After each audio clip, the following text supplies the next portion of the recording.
And off we go. I believe that started. Good. Why don't we, well, that's 1 minute past, yeah. Let's introduce ourselves. So I'm going to turn off the slide for a minute. So my name is Ben, and I work for the Derbyshire Wildlife Trust, and I love all things wildlife. And I have been hosting these webinars throughout the summer, which has been great fun. Not just me, but so other people doing that as well. I've learned a lot. I'm not an expert, so this has been as much a learning experience for me as it has been for everybody else on these calls. Before I hand over to a panelist, I just want to say that this is actually our last regular webinar. So we've been doing these every week. We started during the lockdown, and we've carried them on through the summer while people have been off school or perhaps still away from work. But with schools going back next week and with lots of people returning to their workplaces, we won't be running these anymore from this week. But we will do periodic events for people to continue to give you your wildlife dose and information. You're going to be sent an email and it'll have in it just a request for feedback. What have you liked about this series of events? What have you not liked? Do you want them to carry on? I can see Jessica definitely does want them to carry them on. How regularly you would come if we do carry them on, that kind of thing, so that we can understand. We definitely want to do something, but do we carry on doing them monthly? Do we do them weekly? We're obviously not going to do them during the day for our school audience because you'll be at school. Stuff like that. So we'll send that out to you, and please respond. And to all the thousands of people actually who've been to one of these webinars, I want to say a really big thank you, because we've really enjoyed talking to you and interacting with you. Yes, okay, there we are. Weekly for homemade children was a very good point. What I'm going to do now is hand over to probably some familiar faces to a few of you to introduce themselves. So let's go Diane first. Hello, I'm Diane. I work in people engagement, so I've been here most of the weeks that we've been doing these. I'm not the expert either. I'm Debbie. I'm a Living Rivers officer for the Derbyshire Wildlife Trust. I'm also a qualified badger vaccinator, so I'm assuming I'm the expert on this one. Yes, you are the expert. And also, if you've been on some of the others, you'll have seen me on the pond dipping webinar and the water voles webinar, which are also sort of my areas of animals as I work with rivers. Brilliant. Well, thanks very much. So what we're going to do then is what we've done quite a lot recently when we open these up. We're going to start with a quiz. So before we do that, though, I've got to do my usual technical ineptness and remind myself how to get the quiz up. It's not that one. It's this one. Yes, I have success. I'm nearly there. Right, yes, I do have it. Great, okay. So, let's make sure you can all see that.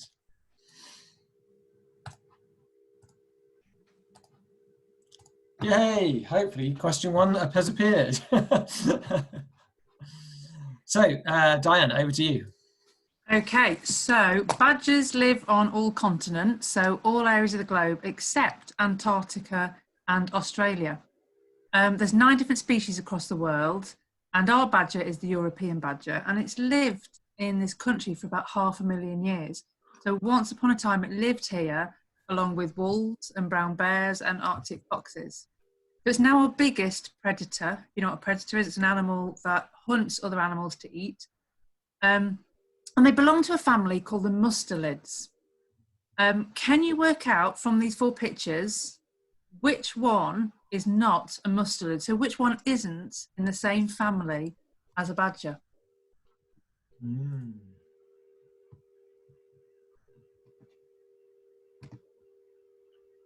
Well, I mean, this would be a lot more helpful if they were all black and white, surely. And all had a stripe down the front of their face as well.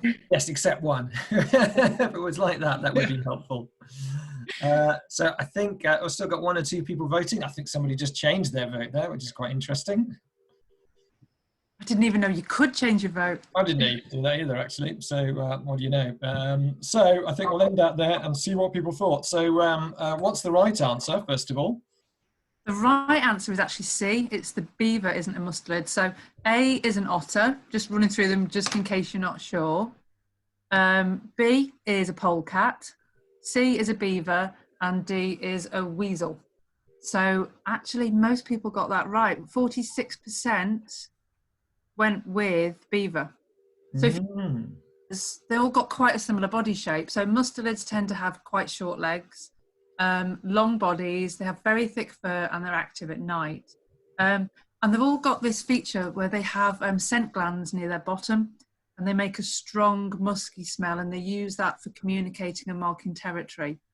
Badgers will even use it to mark all the members of their group, so they all smell the same. It's a bit like the whole family using the same shampoo. They all smell the same. Slightly different, maybe. Maybe grosser. I don't know. I think we all smell a bit better than the badgers, but... Okay, let's go to the next question, which is right here. Okay, so I just mentioned that badgers will live in groups in their homes, and we call those homes setts. But what do we call a group of badgers that live in the same set? You've got options there. You've got colony, pack, tribe, or clan.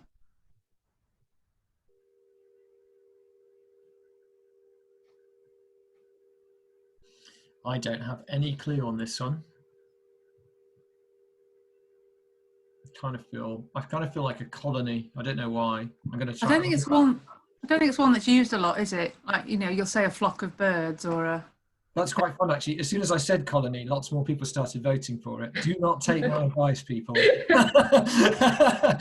do not know. Okay. So let's see what people thought, and then you can tell us if it was the right answer. Oh, they all went with you. Not all of them. 36%. Well, actually, this time, I think this might even be the first time ever on a question, the majority are not right. The answer is actually a clan. A what? A clan? Yeah. So a badger clan is usually made up of normally around about 6 badgers, but it could be anywhere between 2 to 20. And the group's made up of several adults and their cubs, and they will live in a main set, which can be really large and could have taken years and years to create. Sets are actually passed down through generations, and some are hundreds of years old.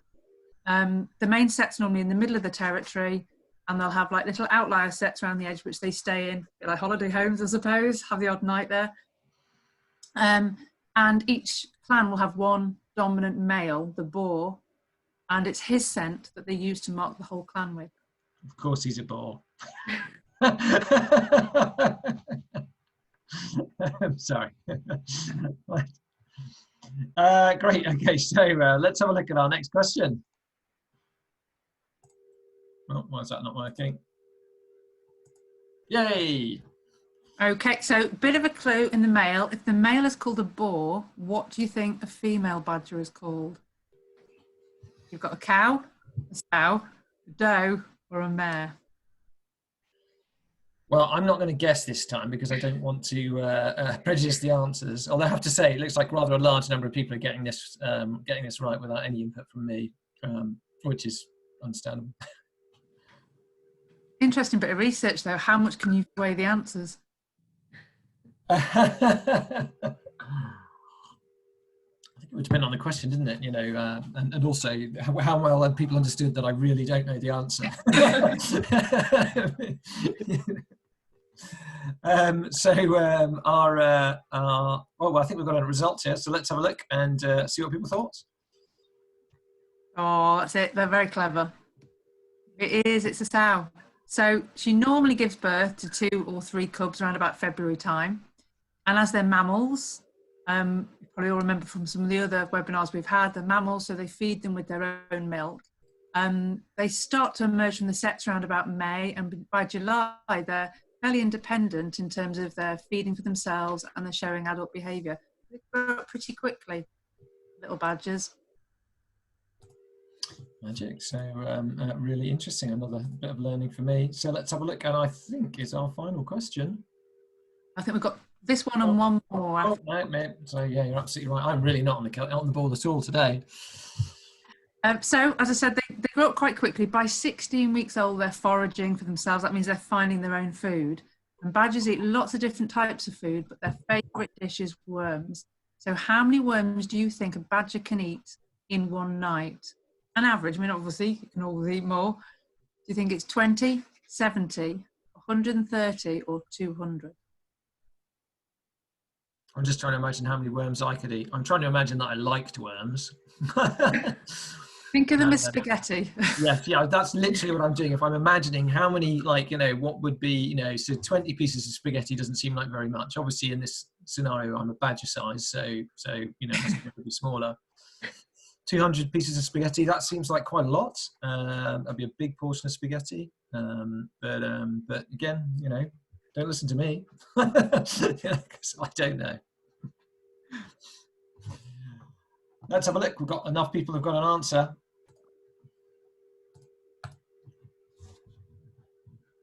Oh, they're right, actually. 53% have said 200, and that's right. Badgers will eat about 200 worms in one night, so quite a big plate of spaghetti. I mean, that's got to be a fair old. I'm trying to imagine what 200 worms would be. That's a big plate, isn't it, of worms? Yeah, because they're quite big and chunky, aren't they? But make up about 2/3 of a badger's diet. They'll also eat things like small rodents, so mice, voles. They'll eat insects. They will eat rabbits and hedgehogs. And they also eat cereals and fruit, depending on the time of year and what's about. And it's the reason badgers are active at night is because their food is active at night. There's more worms and insects about in the evening. They use their sense of smell to find the worms, and their sense of smell is about 700 to 800 times better than ours. And if they eat enough worms, they don't really need to drink much because worms are made up of so much water. So, worms for dinner, worms to drink. Yum. If you're thirsty, have a worm. I'll remind you of that one day. Right then, so in the winter, it's quite hard for them to find this food. If you think about the ground in the winter, it can be hard, it can be frozen, it could be covered by snow, so it's hard to find the worms. So what do you think the badgers do instead? They can't get enough worms to eat. You've got this, and they become less active and sleep more. They hibernate, they eat different foods, or they go on holiday abroad. Probably not this year, though, if they go on holiday abroad. This year, if they go on holiday abroad, they have to quarantine for 2 weeks when they come back. Right. Well, depending on the location. Yeah. Most badgers this year for their holidays are going to various locations in Britain. The staycation is very popular with the badger. Yeah, they do love it. Yeah. Well, I think we've got an answer. Lots and lots of people have voted. Let's see what they think. Oh, I couldn't even get you with the trick question. It is the top answer. It's become less active and sleep more. So badgers don't truly hibernate. There's only a few animals that really do, like the dormouse and the bat. But they just become less active. They spend a lot more time in their setts. They sleep longer and deeper. Sounds quite nice, to be honest. But because they're using less energy, because they're sleeping more, they don't need to eat as much, and they live off fat stores that they've built up in the autumn. They usually start to become less active in November time, and they won't be regularly active above ground again until March. If badgers can survive their first year, most will go on to live to be 5 or 6, but it's quite hard for a badger to survive out there. The most common cause of death is traffic. About 50,000 badgers are killed each year by traffic, particularly round about the time they're starting to emerge from the setts in March. There's other dangers though, such as diseases. And just like our children get jabs to protect them against diseases when they're little, we have a team of volunteers that actually vaccinate badgers against a disease called tuberculosis. And Debbie is one of these vaccinators. And sometimes, as part of her role, she gets to look after a badger in her own home. And so she's going to do that. Great. Well, yes, absolutely. So as Diane said, Debbie is going to talk to us now about looking after badgers. Can you imagine that? I mean, just before we go into it though, is it a recommended course of action for everybody, Debbie, or should we not try this? Definitely not. Definitely not. So I will go into it in a bit more detail, but if you ever find an injured animal, whether it's a badger or other wildlife, you really shouldn't approach it, and you really shouldn't try and handle it yourself. If an animal's injured, they're usually quite scared, and a person coming up to them is probably their worst nightmare. So they might want to try and bite or run away, which won't help them in the long run. So if you ever find an injured animal, you should call either the RSPCA or a local wildlife rescue. You shouldn't try and catch it yourself. In the case of badgers, we're very lucky in Derbyshire that we have 3 active badger groups. So you have the Mid Derbyshire Badger Group, which I'm part of, and that's how I get to look after some of the badgers that come into us. There's the South Derbyshire Badger Group and the High Peak Badger Group. Magic. So there we go. Well, I'm sure I say I'm sure we will. We're just about to hear about this in more detail. So Debbie, over to you, and I'll bring up your pictures that you want to share. And I think we've got some video here as well. It's going to be pretty interesting. So hopefully my slides will load. There you go. So as we said, I'm a Living Rivers officer for the Wildlife Trust, but I'm also a vaccinator and part of the Mid Derbyshire Badger Group, which under their sort of guidance, I've been able to look after badgers. But as I said, it's not for everybody. You shouldn't really be taking in wildlife unless you have a license or you're trained. And before coming to the Wildlife Trust, I was a wildlife keeper at a local wildlife sanctuary. So I've got a lot of experience looking after mustelids, specifically otters, polecats, and pine martens. So badgers, being sort of a relation of them, some bits are similar, some bits are very different, and you'll see from some of my photos and video, badgers aren't always the best house guests. So if you want to go on to my next slide, Ben. So there's lots of reasons badgers might need to be looked after. As we've already said, they can get hit by cars, they can get injured. Sometimes they find their way into people's gardens and can't get out. They might have had a dodgy fall, or they might just be a bit trapped, scared, and that can lead to them being dehydrated or malnourished. So earlier this year, when the cubs were starting to emerge from their setts, it was really hot. If you think back to the start of sort of spring, sort of March to May time, we had lots of really, really hot weather. And like Diane's already said, in the winter, the ground goes really hard. It's the same when we have prolonged periods of hot, sunny weather. The ground goes really hard and the badgers can't snuffle around in the soil looking for their favourite earthworms. So that can lead to dehydration or malnourishment, and then we need to look after them a bit and give them the right food. So we can also end up with lost and abandoned cubs.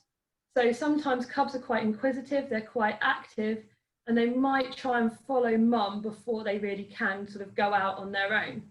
And that can lead to them getting lost. And sometimes badgers just get themselves into a bit of a pickle. As you can see on the slide there, we've got a badger who became known as Dennis, and he decided to go for a late night wander over a tree that was going over this old mill stream, and he fell in. Very steep sides, and the badger group were called out to go and help him.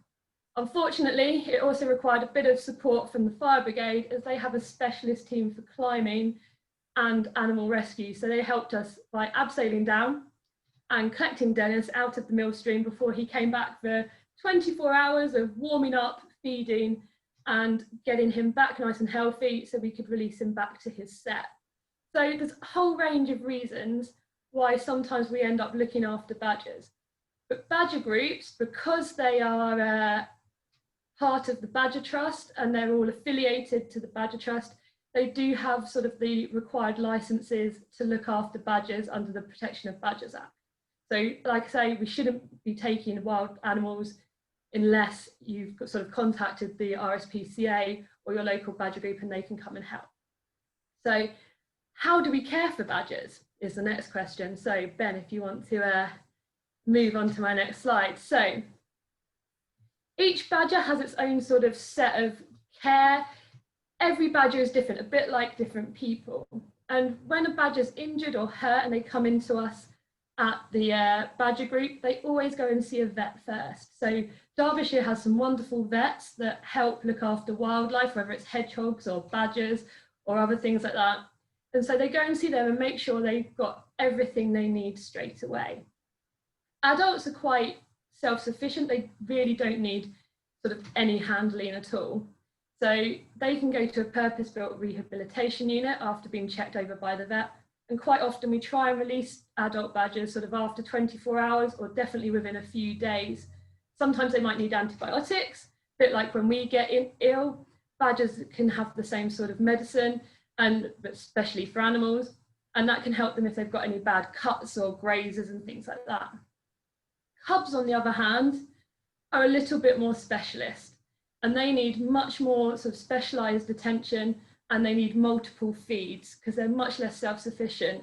And depending on their age, this can be quite taxing, and they have to have sort of regular checks and regular feeds. Cubs, as you can see, there's two on the screen just together. They sometimes come in pairs, sometimes on their own, but they do generally do better in a group or in a social situation.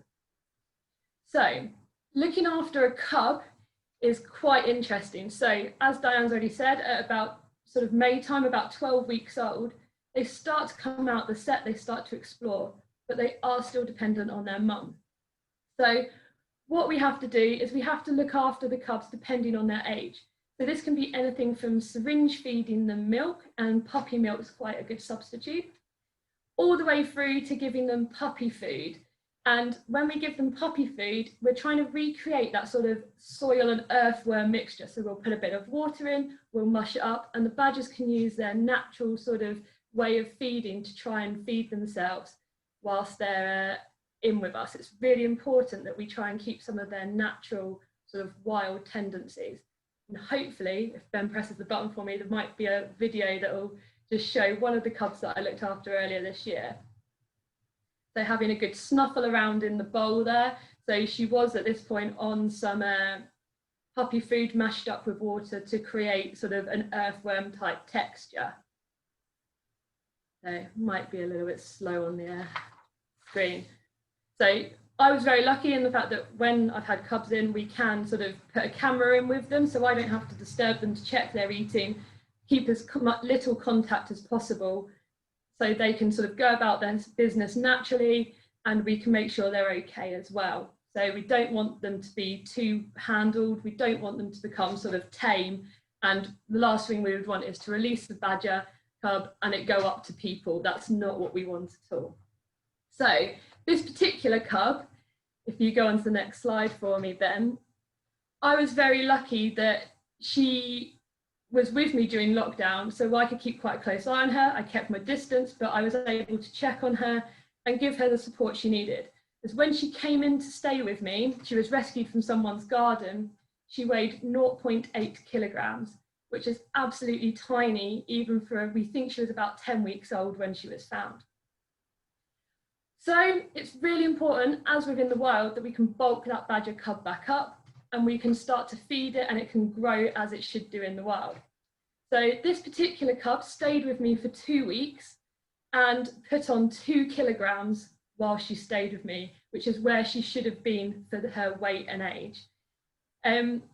You can see there in the picture, I've got a glove on because badger cubs can still give you a bit of a nip, and I was holding the bowl for her. So as I said, it's really important to encourage natural behaviours, but sometimes they need a little bit of support.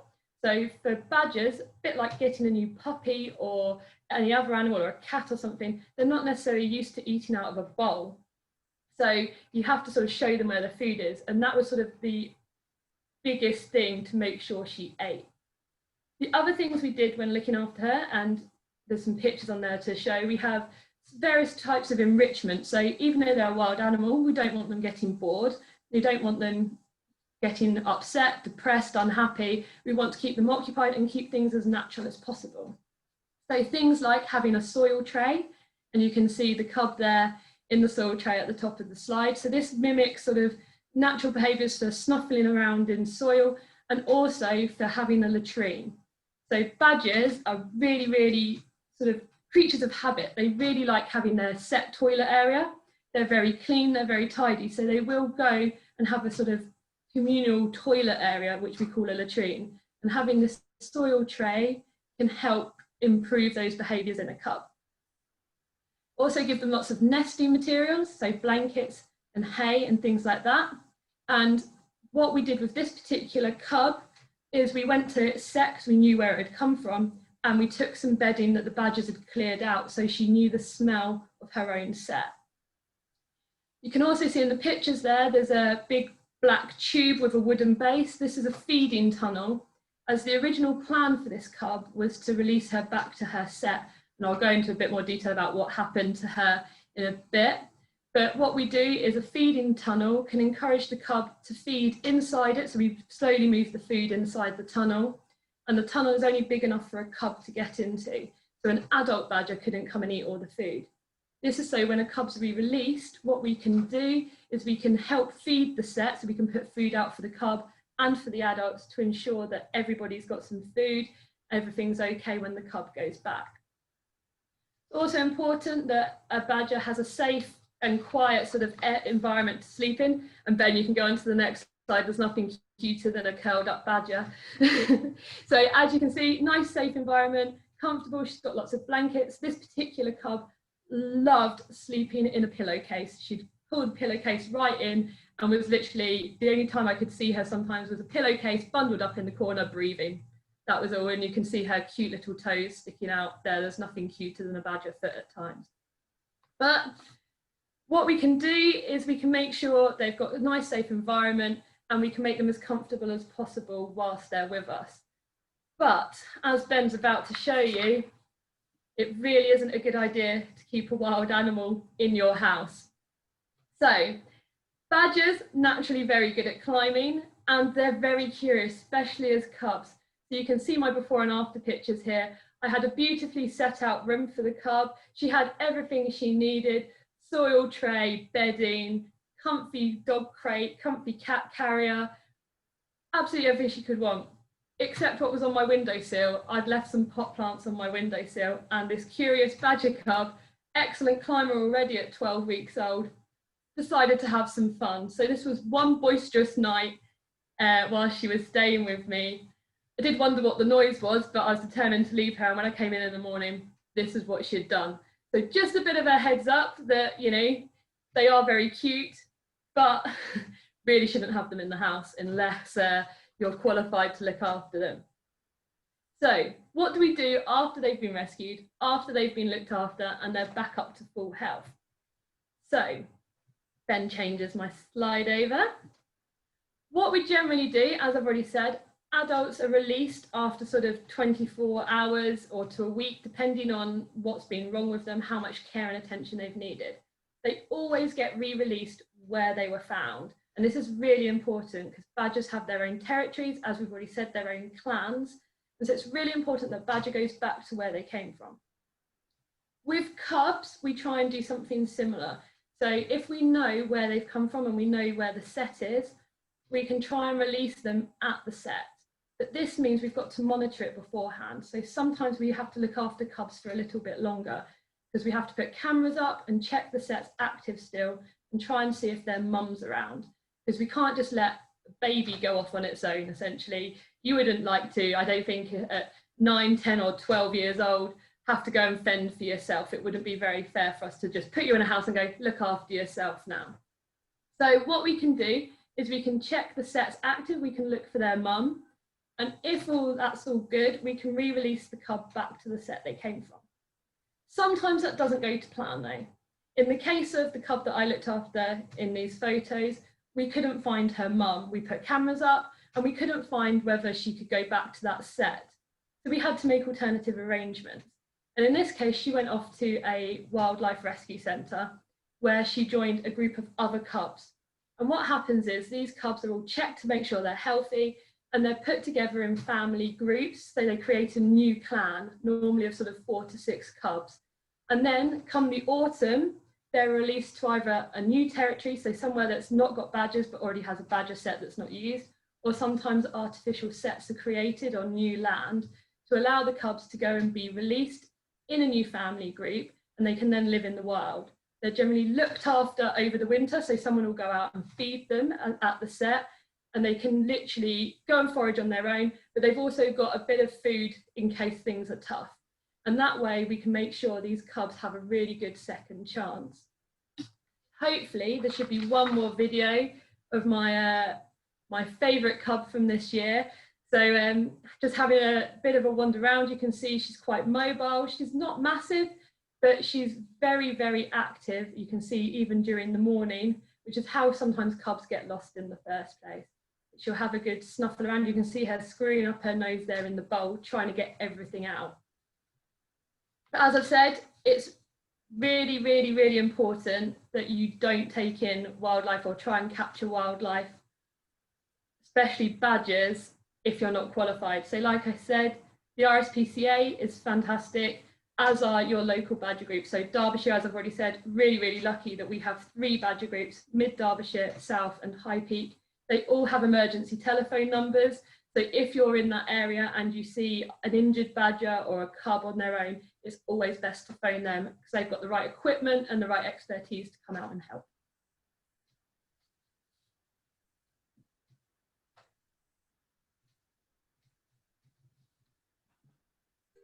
Thank you very much, Debbie. So we're going to do a little activity now. So I'm going to hand back to Diane. And then after that is when we're going to be doing our Q&A. So if you've not already found it yet, there's a Q&A box at the bottom of your screens where you can put in questions and we will take those live on the webinar. But before we do that, it's time to get you guys having some fun. Tell us, Diane, what does this involve? Right, we're challenging them to see if they are as charming as a badger. So badgers eat, as we said, about 200 worms in one night. And worm charming is a thing. Apparently, the annual Worm Charming World Championships are held in Williston in Cheshire every year. They've been doing this since 1980. And the current record is held by a farmer's son who managed to charm 511 worms in 30 minutes. So clearly he'd make an excellent badger. And what we're wondering is, could you make a good badger? Could you get that many worms? So worm charming, what this is, it's trying to bring worms to the surface of the ground. And worms respond to vibrations, that's tiny movements in their tunnels. If they pick up on these tiny movements, they'll come to the surface and you'll see them on the ground. So to do it, you need to be standing somewhere grassy or on some soil. So it's a case of going outside, finding a bit in the grass, and then find a way to make vibrations on the floor. So you could stamp, you could hit it. It's your choice. Figure out how you can best charm a worm. Maybe you could even sing Wiggly Woo. It's up to you. See what works best.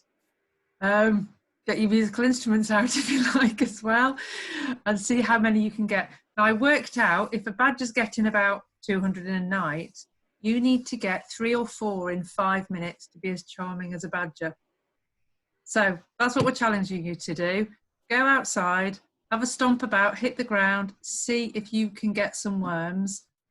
Come back and tell us what your winning technique was and how many you got. And 5 minutes of worm charming, a few minutes either side to get yourself in and out. So I would say come back in about 7 minutes. So let's come back here at 22. It's 14:34 now. We'll come back at 14:40. We'll still be here. If you're ready, head outside and charm a worm. Make sure you're doing that if you're there with a parent or guardian, of course, making sure that the place that you're going out to is safe to do so. It's not raining here at the minute, but it has been damp, and that's probably the best weather. Worm charming, damp soil. Surely one of us should go out and try and charm some worms. Who's going to do it? Is it me? I think it might be. Yeah, I was going to talk for the people who don't want to go out or can't get out easily. I was going to talk a bit about worms. Right, you do the talking then. I'm going to see if I can find some worms. I'll see you in a minute. Okay, go on then, off you go. Right, so if you can't get outside, or if you just can't be bothered, tell you a bit about worms. So can you see in that picture of the worm that we've got on the screen, can you see partway along, it's got a slightly thicker section, got a little bump on it, and that's called the saddle. And when they've got a saddle, you know it's an adult worm, it's fully grown. They only grow them when they become adult. You can also see they've got a nose end and a tail end. And worms don't have eyes or ears, but they respond to vibrations in terms of sound.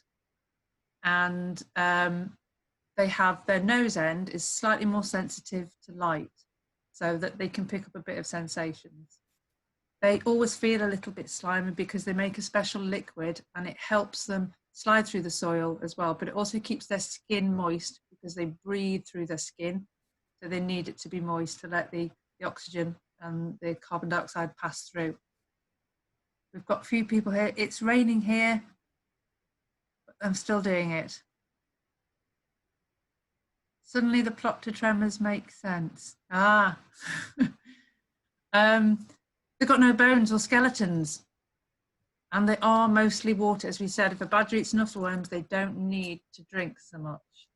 They're not boys or girls either. They're strangely both. Worms can breathe underwater, can't they? I think if it's, I mean, often you see puddles with a lot of worms in them that aren't alive anymore. But they can breathe in a certain amount of water, but the water needs to have enough oxygen in them. I'm blanging the floor with a rack, says Samantha. Okay. Sounds like people are trying some different techniques anyway at getting their worms charmed. And quite amazingly, and I'm quite envious of worms for this, they eat their own body weight every day. They're only stored in leaves. It'd be nice if it was chocolate. And Debbie's telling you a little bit about the badger groups. If you've got interested in badgers through doing this, it's definitely worth getting in touch with your local badger group. We're going to be sending some information around after the webinar about little things that you can do to help badgers as well. But the badger groups are a good contact. Yeah, I'd say some local badger groups will do badger watching evenings and things during the summer as well. Obviously there hasn't been much of that this year because of other things going on, but for next summer, if you're really interested in badgers, I recommend getting involved in your local badger group. They do lots of activities. They quite often get involved in local sort of fundraising events as well. And I've been lucky enough to go badger watching with my badger group as well and see badgers at their sets and see cubs out playing and that sort of thing. So yeah, if anyone is interested in badgers, no matter what your age, have a look, see if you can find out about your local badger group and get involved, definitely. And after the webinar, we're also sending around a sheet which helps you figure out who lives in which hole.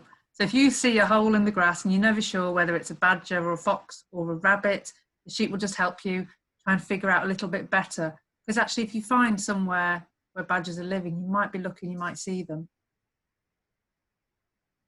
Wonder how Ben's getting on with his worm charming. I have charmed one worm. Have you? Yes. Yep. Have you brought it back with you? There. Oh, hang on. Yeah, there it is. It's only tiny. Did you see it? I did. I mean, what was your technique? Sorry? What was your technique?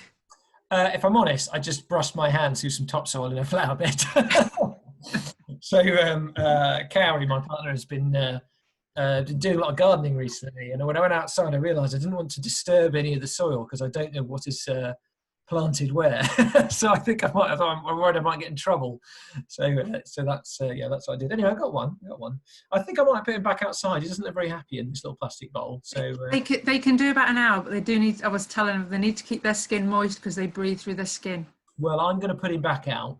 Yeah, they'll last about an hour and then they won't be around anymore. Okay, well, I'll pop this little fella out. I feel sorry for him. Isn't that tragic? And then I'll be back in a minute. So Samantha managed to get 6 worms by the looks of it, so she'd make an excellent badger. What was your technique, Samantha? Lots under a plant pot. Do you think badgers look under plant pots, Debbie? You know what? Badgers are actually very strong and can move things that are heavier than they are. So maybe they would try and move a plant pot if they knew that there was enough worms underneath, obviously. Yeah, if they could smell them, they might have a go, mightn't they? Super badger, Amelia says.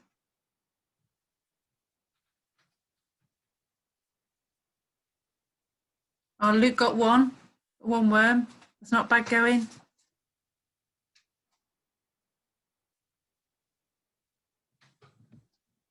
Maybe everybody's out worm charming still. So I can hear the rain outside at mine, so I don't think I'd have to try very hard at the moment to find worms. Yeah, they might just be all on the ground anyway, mightn't they? Definitely.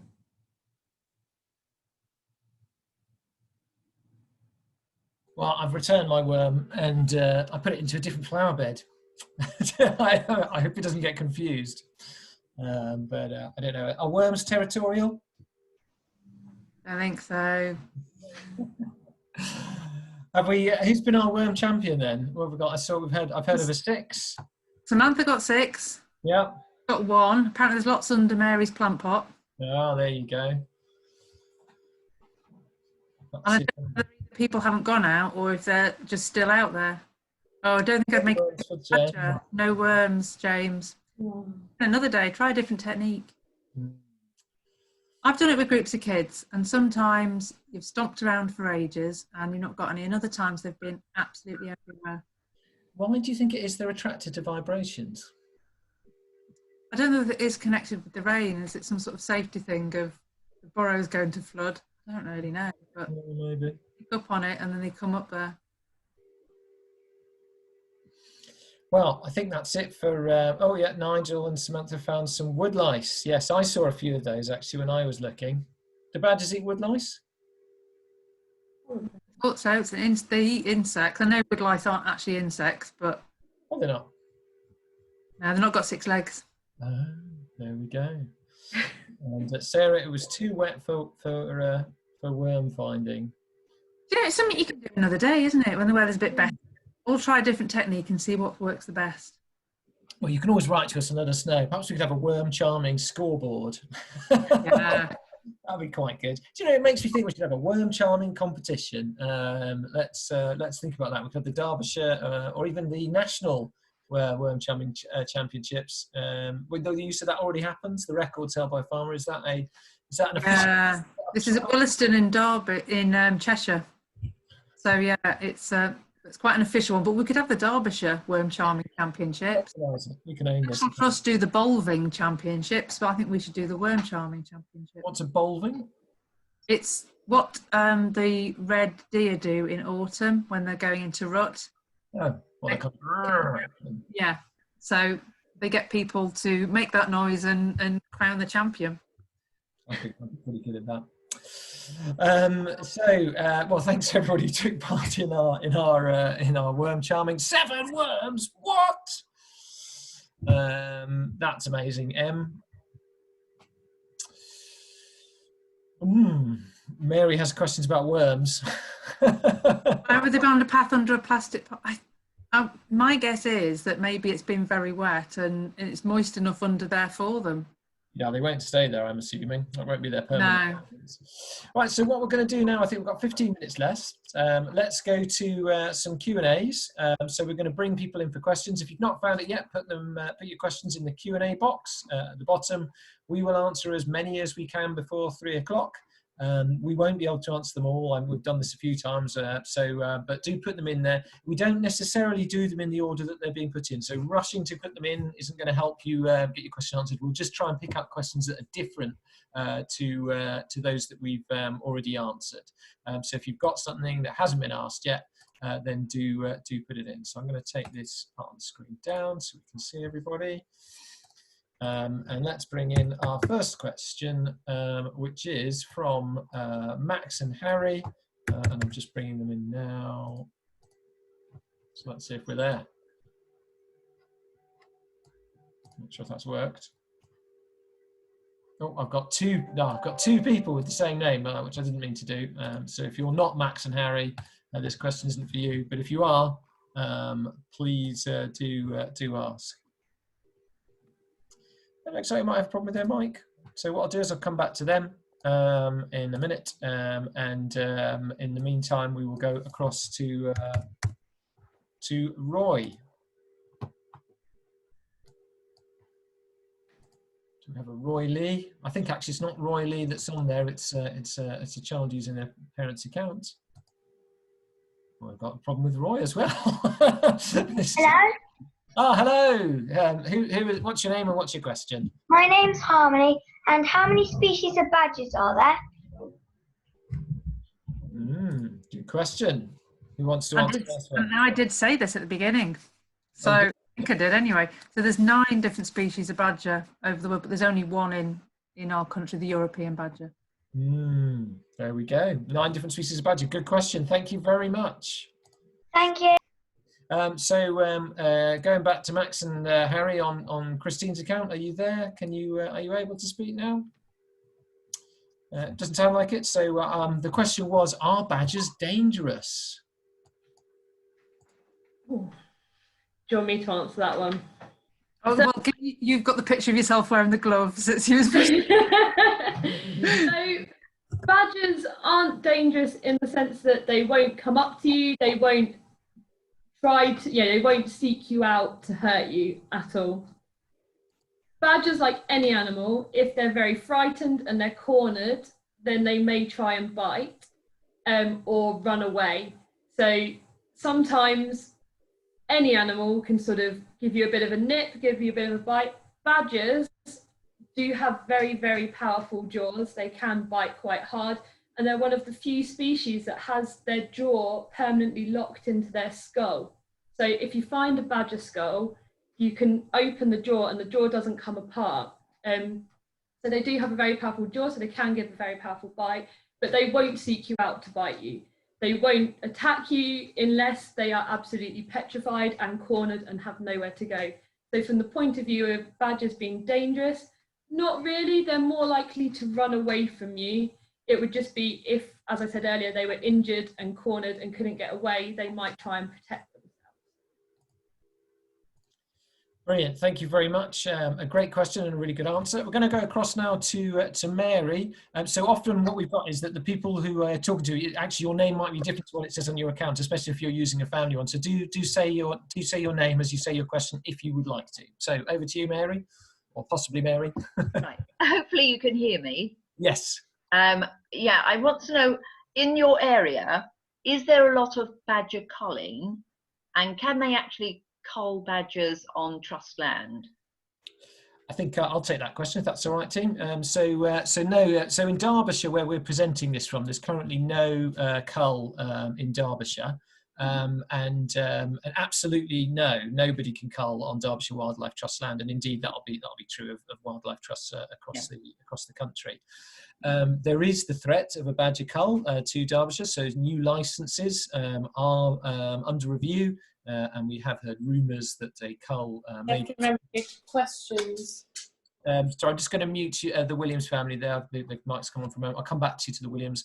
So sorry, Mary, picking up. So there is the possibility of a cull coming to Derbyshire, and we are actively pushing for that not to happen, because it's an area with a lot of badger vaccinations, and it's something that we don't think could be very helpful in this case. Mm.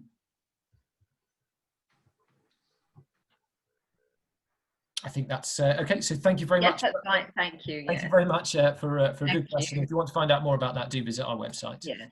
Okay, so we're going to go across to Sarah. Let's see if we can bring you in. Having some problem with Sarah's mic as well. Now that's annoying. Well, let's leave them there for a second and see if we can come back to them. Let's see if we can bring in Brian D. You have a question, and if your name is not Brian, do say hi and tell us your name as well. Hi, yes, I am Brian. I'm lucky enough to have a badger visit my garden every night. A small price to pay that he digs holes in the lawn, but I do put out a handful of peanuts for him every night, which he or she eats. Is that the right thing to do, or what should I be feeding him or her on? Yeah, so the Badger Trust do say generally not to feed badgers, but if you are going to feed them, a handful of peanuts is exactly the right thing to give them.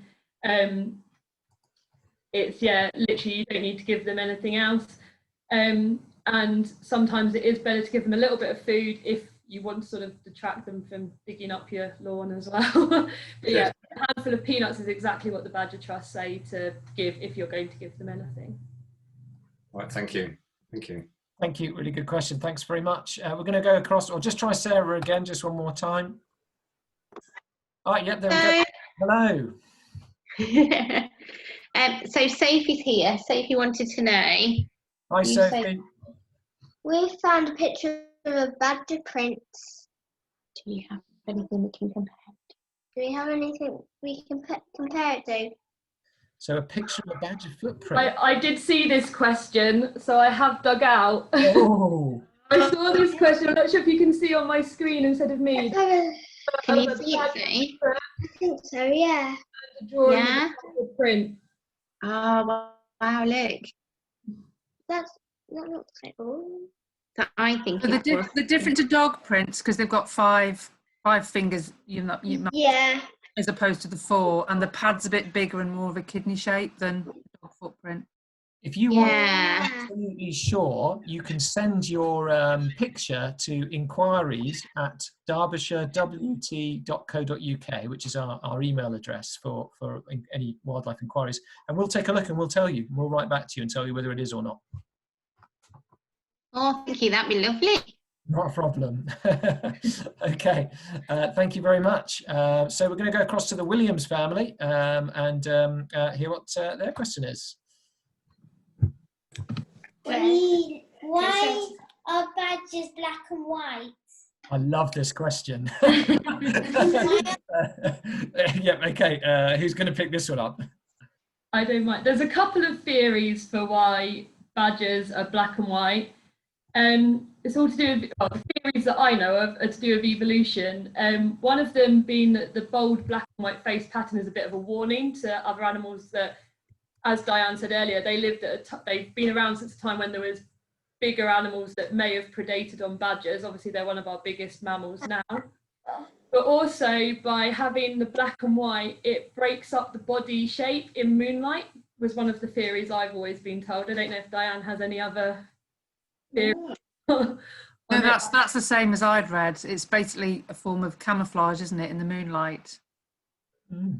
Oh, Most animals that have bold colours, it's a warning sign. If you think of anything that's got a bold colour, it's something that can harm you. So bees and wasps, even ladybirds are bright colours, and that's because they squeeze this nasty tasting liquid out of their knees. So it's a warning sign. Thank you. Thank you very much. Great question. Thank you very much. So we're going to go across to James now. Hello. Oh, hello. Doesn't sound like a James, although I don't wish to cause offence. I have got James and Charlotte here, but they're a bit embarrassed about the question. Okay, then. Well, you ask the question, and we'll give the answer, and they'll be able to hear it either way. Well, we do have badgers around. We have had a badger latrine in the garden, but last year, not in a latrine. Our garden's all enclosed, so hedgehogs, foxes, animals like that can get in, but there aren't any dogs or anything like that in the neighbourhood, the immediate neighbourhood. But we found this absolutely massive poo on the lawn, and it was absolutely packed full of grain. It was far too big to be a bird, but we just wondered, the only thing we could possibly think it would be a badger. Does that sound feasible? Poo question. Who's going for it? It may well have been if you've had latrines there before.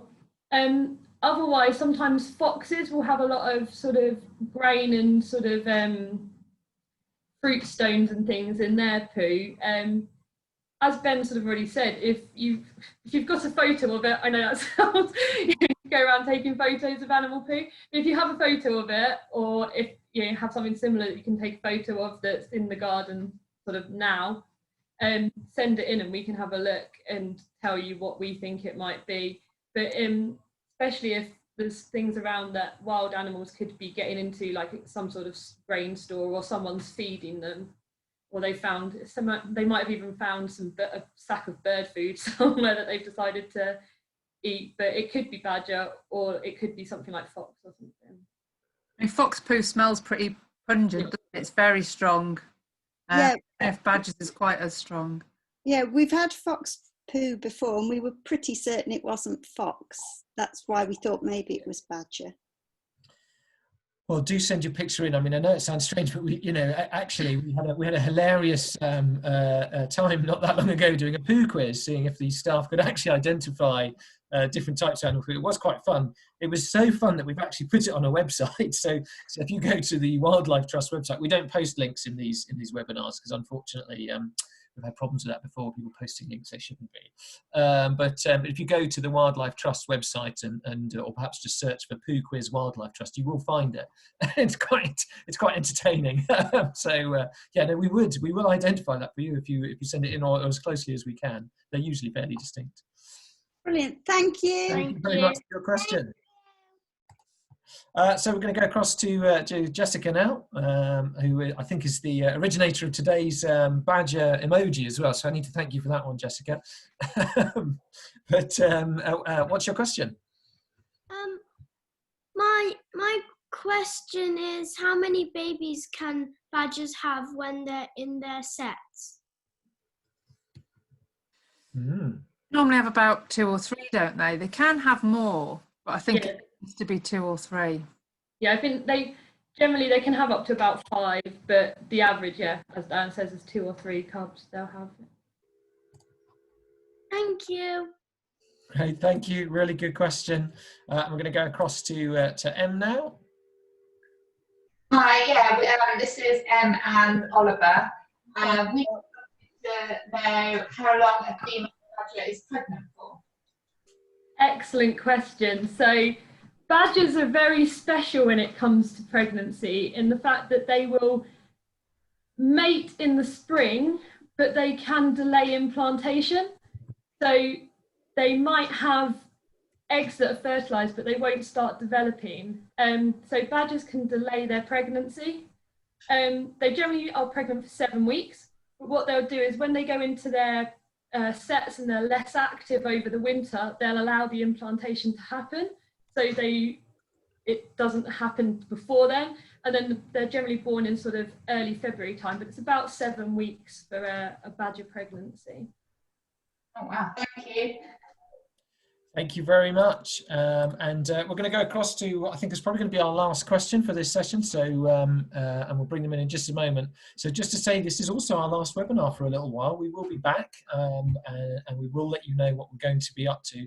But please do, if you've got the time, respond to the email that you'll receive over the next week, just asking you, what you thought about these sessions and what you'd like us to do next. So how can we maintain your interest, help keep you connected to wildlife, and support you going forward. So do respond to that and let us know. But we'll go across now for our last question to Samantha, who has a lovely picture there. So I wonder if it's them that we're talking to. If so, do say hi and let us know who you are before asking your question. Oh, I think we're both pressing the same button. There we go. Try that again. Are you there? Hi. Hello. I'm Ida. Hi, Ida. Nice to meet you. Where do they live? So where do badgers live? Do you mean like their homes, or where would their homes be? Their homes. Yeah. Who's going to talk about that? I don't mind. So do you mean like what we call their homes? So they live in setts, which are like big underground tunnels. And I mean, the places you're most likely to find them are sort of on the edge of woodlands, on sort of slightly sloping hills. I think they quite like to be quite near grassy fields as well, because that's really good for finding worms. So when you're looking at a set, is it like holes in the ground then, Diane? Is that? So yeah, so you'll see holes in the ground, and they're meant to be like D-shaped, like a D on its side. So it's sort of and like this. But the sheet we're sending out afterwards will tell them more about this, on how to identify the different holes in the ground. There you go. That sounds excellent. So look out for that, and you'll be able to identify whether it's a badger hole or presumably a rabbit hole or some other type of hole. Yeah, we've covered badgers, rabbits and foxes. There we go. So hopefully you'll be able to find some badger sets near you. Well, that's all we have time for on the questions, and all we have time for on this session today. So thank you so much for joining us. If you missed any part of it, we'll have this up on our YouTube channel for Monday of next week. Yeah, thank you for taking part in these webinars. Thanks, Diane. Thanks, Debbie. Bye-bye. Thank you. Bye-bye. Bye.